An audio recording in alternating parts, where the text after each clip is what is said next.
আজকের রান্না পুঁইশাকের ফল আলু দিয়ে ভাজি, কিগানচং শাক ভাজি,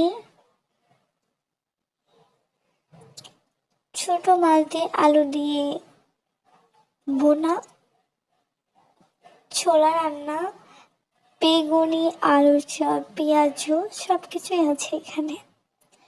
এই হচ্ছে আমার আপু। বলুন তো আমি কোথায়? আমি চলে আছি খুলনাতে। আর আমার আম্মু এখানে নামাজ পড়তেছে, আমাকে বলছিল যে তরকারি দেখতে। আমি তরকারি দেখতেছি। এখন চুলাতে হাঁসের গোশ রান্না করতেছি। আজকে আমাদের এগুলাই,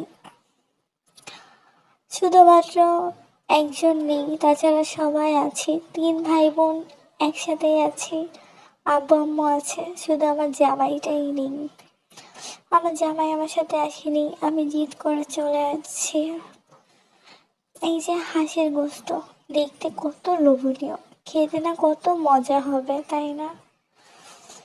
আজকে আয়োজন এতটুকুই। সবাই ভালো থাকবেন। আল্লাহ হাফেজ।